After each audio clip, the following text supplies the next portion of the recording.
अब आपको मैप के जरिए यूक्रेन के शहर ओडेसा की लोकेशन हम आपको दिखाते हैं, जो बिल्कुल समंदर के किनारे बसा हुआ है। मैप के जरिए हम आपको समझाने की कोशिश करें, यह यूक्रेन का ओडेसा शहर है, बिल्कुल समंदर के किनारे यह शहर है। और यही वजह है कि रूस इस पर लगातार अटैक कर रहा है। और लगातार यहां पर अटैक क्यों किए जा रहे हैं? क्योंकि यहां पर यूक्रेन की सेना का जो नौसेना है उसका हेडक्वार्टर है, और उसी को यहां पर टारगेट किया है रूसी सेना ने। क्योंकि यहां पर अगर नौसेना को नुकसान पहुंचाया गया तो यूक्रेन की सेना के लिए बहुत बड़ा धक्का होगा। यह देखिए, यह समंदर है और समंदर के बिल्कुल करीब यह यूक्रेन का ओडेसा शहर है। बीती रात यहां पर रूसी सेना की तरफ से बड़ा मिसाइल अटैक किया गया। जो नौसेना का हेडक्वार्टर था यहां पर लगातार हमले किए गए और दावा किया गया रूसी सेना की तरफ से कि हम लगातार तेल डिपो हैं या फिर ईंधन के जो डिपो हैं उनको ही निशाना हम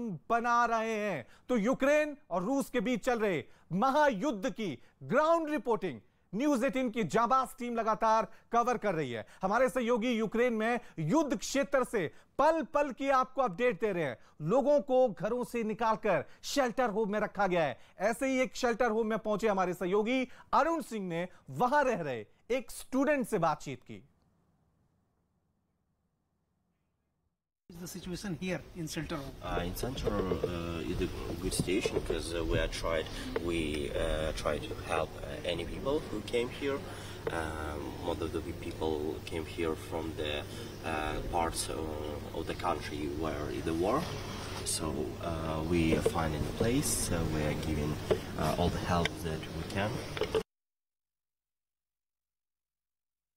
महायुद्ध की ग्राउंड रिपोर्टिंग और न्यूज़ 18 की जाबाज टीम लगातार ये कवरेज कर रही है। हमारे सहयोगी यूक्रेन में युद्ध क्षेत्र से पल पल की अपडेट दे रहे हैं।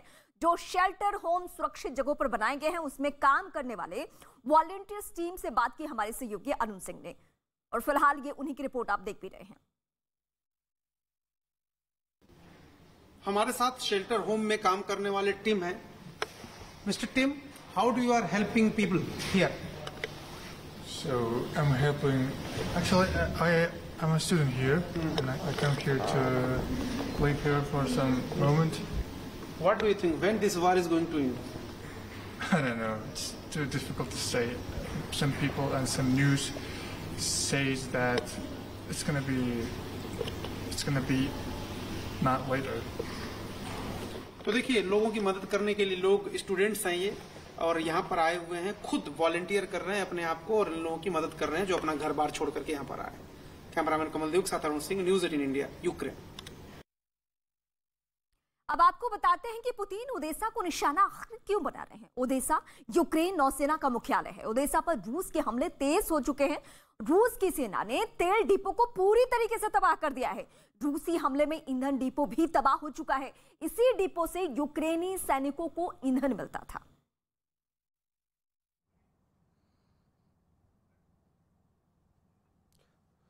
तो आपको बता दें कि रूस ने कोस्टल सिटी ओडेसा पर लगातार एयर स्ट्राइक किया है। हमारे संवाददाता अरुण सिंह उस क्षेत्र में पहुंचे जहां रूस ने बमबारी कर एक तेल डिपो को तबाह कर दिया। यूक्रेन के कोस्टल सिटी ओडेसा पर रविवार सुबह ही रूस ने क्रूज मिसाइल से हमले किए, लगातार एयर स्ट्राइक किया। लेकिन कीव और लवीव जैसे शहर हैं, वहां से रूस की सेनाएं पीछे की तरफ हट रही हैं। जब वो वापस जा रहे हैं तो वहां तबाही के निशान दिख रहे हैं। कई लोगों की लाश मिली है। इस वक्त मैं एक तेल डिपो पर हूं यूक्रेन के अंदर, जहां कुछ दिन पहले रूस ने क्रूज मिसाइल से अटैक किया था और जला हुआ तेल डिपो आपको दिखाई दे रहा होगा। अंदर पूरी तरह से तबाही मची हुई थी। उस वक्त 5 लोग यहाँ पर घायल हुए थे और रूस ने उस दिन हमला यहाँ पर किया जिस दिन जो बाइडेन, अमेरिका के राष्ट्रपति, वो पोलैंड के दौरे पर थे। एक तरह से रूस ने 1 महीने से ज्यादा समय हो गया उसको यूक्रेन पर, वो जो सोच रहा था कि जीत जाएंगे, वो कब्जा कर लेंगे, वो नहीं कर पा रहे हैं। मजबूरी में उनको कीव से, लवीव से पीछे हटना पड़ रहा है। लेकिन ओडेसा पर रविवार की सुबह उसने हमला किया। और दूसरी तरफ मैं आपको तस्वीरें अगर दिखाऊं, ये जो पार्ट है पीछे बहुत बुरी तरह से जला हुआ है। आप देखिए पेड़ जो है यहाँ पर, आप पेड़ देखिए, कमलदेव जी जरा पेड़ दिखाइए। ये जो पेड़ हैं आप देखिए ये झुलस गए हैं पूरी तरह से, क्योंकि बहुत भयानक धमाका यहाँ पर हुआ था। ये पेड़ भी देखिए ये भी झुलस गया है, बहुत जबरदस्त धमाका हुआ था। रूस कोशिश पूरी तरह से कर रहा है कि यूक्रेन को दबा दे, यूक्रेन को सरेंडर करने पर मजबूर कर दे, लेकिन जेलेंस्की लगातार अपने सैनिक सलाहकारों के साथ एक महाकवच के अंदर, एक बंकर के अंदर रणनीति बना रहे हैं और कतई सरेंडर करने को तैयार नहीं है। तो ये दिखाया मैंने हाल आपको कि यूक्रेन में किस तरह से तबाही मचाई थी रूस की सेना ने। कैमरामैन कमलदेव के साथ Arun Singh, news 18 India, Ukraine. रूसी सैनिकों के ताबड़तोड़ हमले से दहला ओडेसा। हमले में तेल डिपो समेत कई इमारतों को भारी नुकसान। 715 दिन बाद आए कोरोना के 1000 से कम मामले। पिछले 24 घंटे में 913 नए मरीज, 13 लोगों की मौत। एक्टिव मामलों में भी आई गिरावट। 2 हफ्ते में 12वीं बार बढ़े पेट्रोल डीजल के दाम। पेट्रोल डीजल की कीमतों में 40 पैसे का इजाफा। वहीं दिल्ली में सीएनजी के दामों में 2.5 रुपए की हुई बढ़ोतरी।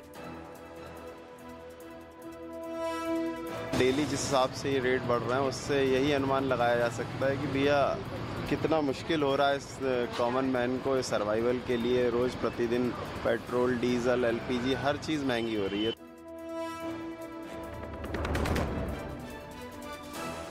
रूस की सेना के सामने यूक्रेन की सेना की ताकत बेहद कम है, लेकिन जेलेंस्की अपने इन्हीं सैनिकों और सेना के भरोसे रूस से मोर्चा ले रहे हैं।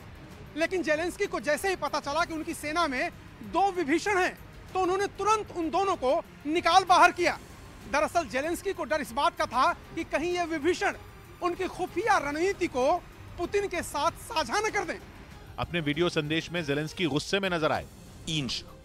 інших дуже важливих, на тих, де нам може бути дуже складно। जिन 2 जनरल को बर्खास्त किया गया उनमें एक के पास यूक्रेन के आंतरिक सुरक्षा विभाग की जिम्मेदारी थी, वहीं दूसरे जनरल पर खेरसोन क्षेत्र की सुरक्षा का जिम्मा था। दोनों को पद से हटाकर उनकी वर्दी छीन ली गई। इसके बाद जेलेंस्की ने एक चेतावनी भी जारी की, जिसमें उन्होंने कहा कि जो देश विरोधी काम करेगा उसको पद से हटाया जाएगा और सख्त सजा भी दी जाएगी। कीव की बजाय रूस की फौज का ज्यादा ध्यान यूक्रेन के पूर्वी छोर पर है। अजोव सागर की सीमा पर बसा यूक्रेन का शहर मारियोपोल अब खंडहर में तब्दील हो चुका है, लेकिन अब भी यह फैसला नहीं हो पाया है कि मारियोपोल किसकी मुट्ठी में है। अब मारियोपोल में रूस की सेना के साथ खड़े हो गए हैं रमजान कादिरोव और उनके चेचन लड़ाके। मारियोपोल के बाहर के इलाकों में तबाही मचाने वाले इन लड़ाकों ने अब शहर के बीचों बीच भी हमले किए, और इसके लिए चेचन लड़ाकों की एक टुकड़ी ने रॉकेट लॉन्चर से ताबड़तोड़ रॉकेट दागे।